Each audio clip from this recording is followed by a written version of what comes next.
La inocuidad alimentaria es la garantía de que los alimentos no causan daño a la persona, al consumidor que los va a adquirir. Justamente cuando uno consume un alimento es para nutrirse, es para disfrutarlo, es para generar un desarrollo en su salud o para mantener las actividades y la vida. Es decir, que el alimento no nos tiene que enfermar, los alimentos deben ser inocuos. Y para que sean inocuos tienen que estar exentos o tienen que tener lo que serían niveles seguros o aceptables de peligros. ¿Y qué son los peligros? Los peligros son los que producen el daño. Los peligros nosotros los estudiamos y los clasificamos en 3 tipos: los químicos, físicos y biológicos. En el área de microbiología de la facultad estudiamos lo que son los peligros biológicos, que son aquellos microorganismos o las sustancias tóxicas que esos microorganismos generan y que son los que van a causar el daño en la salud de la población. Hay distintos tipos de peligros. Los peligros pueden ser bacterias, pueden ser virus, pueden ser hongos o pueden ser sus toxinas. Y entre estos microorganismos hay algunos agentes etiológicos que producen enfermedades que tienen un alto impacto en salud pública en nuestro país, como por ejemplo Escherichia coli, productora de toxina Shiga, un serotipo particular que es O157, es el prevalente, pero hay otros, y que produce el síndrome urémico hemolítico. Pero hay otras enfermedades que también son importantes, como el botulismo, enfermedades diarreicas, enfermedades por otros peligros como parásitos, como por ejemplo Trichinella spiralis, que produce la triquinosis, y que producen en Argentina brotes o producen casos esporádicos en nuestra población y que muchas veces no conocemos. Cuando uno mira las estadísticas a nivel mundial, la Organización Mundial de la Salud dice, o justamente muestra que aproximadamente el 10% de la población enferma por año por consumir alimentos en mal estado o alimentos que no son seguros o que no son inocuos. Y que eso es aproximadamente 600 millones de personas. Cuando uno piensa en el número, se da cuenta la magnitud que esto tiene, porque en realidad la mayoría de estas enfermedades son lo que se llama autolimitadas, muchas se curan, pero tienen no solamente consecuencias en la salud, sino que tienen consecuencias en la economía, tienen consecuencias en el comercio, tienen consecuencias en el turismo, es decir, va más allá que la salud, que es por supuesto que lo más importante. Cuando un niño enferma, ese niño no va a la escuela, ese niño su mamá muchas veces o alguien en la casa tiene que quedar a cuidarse o se tiene que contratar una niñera o deriva de alguna manera en un daño que va más allá de la salud misma.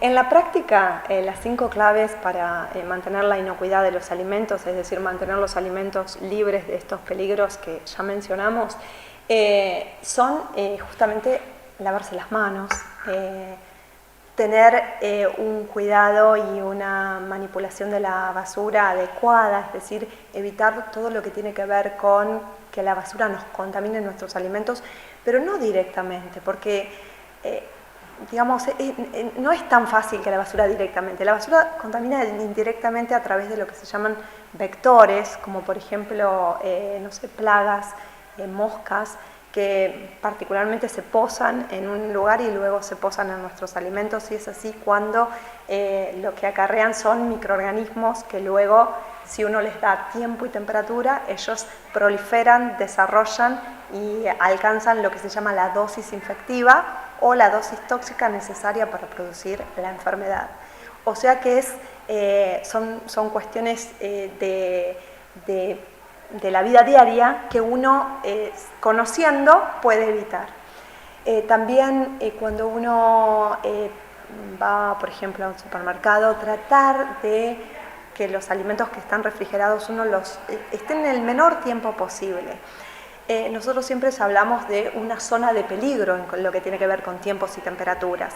Esa zona de peligro son las temperaturas ambientes, particularmente temperaturas mayores a 10 grados y por debajo de 60, que son las temperaturas en las cuales los microorganismos se reproducen de una manera más rápida.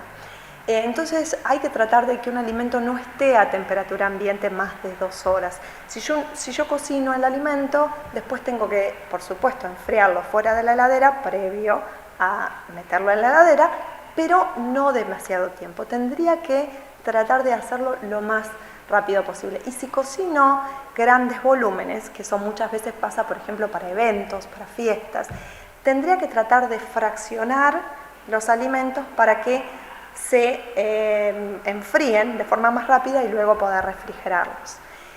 Los alimentos se mantienen, por supuesto, en refrigeración y duran más tiempo. Esto prolonga la vida útil. Pero los microorganismos en refrigeración, muchos se reproducen. A esos que se reproducen nosotros les llamamos psicrótrofos. Y se reproducen de forma más lenta.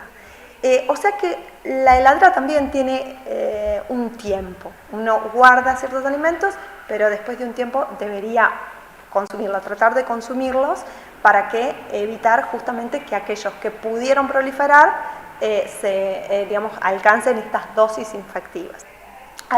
Bueno, el agua siempre es sumamente importante, hay que tratar de consumir agua segura, y el agua segura, después de un proceso de potabilización, es segura. Y si es de pozo, hay que tratar de alguna manera de ver si ese pozo está en condiciones o no.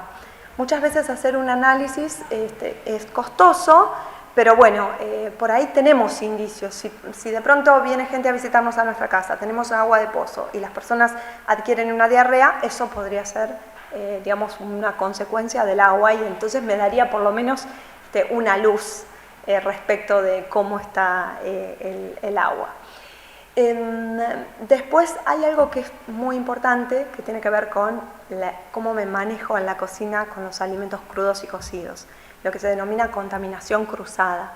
La contaminación cruzada tiene que ver con eso, con que el alimento crudo se ponga en contacto con el alimento cocido y ese alimento cocido no reciba después un proceso térmico que, en el caso de que hayan microorganismos, los pueda matar.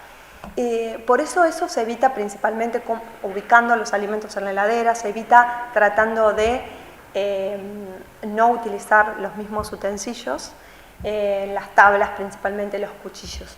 Esa es la forma más evidente y la que todos conocemos, pero hay otra que es por ahí menos evidente, que tiene que ver con los elementos que nosotros utilizamos para limpiar.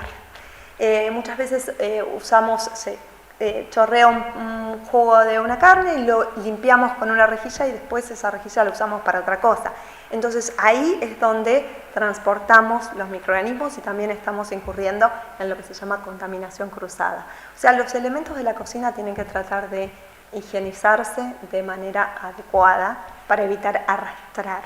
Las manos también, las manos en las distintas operaciones hay que lavarlas. Si no, nuestras manos actúan como vehículos y diseminan los microorganismos.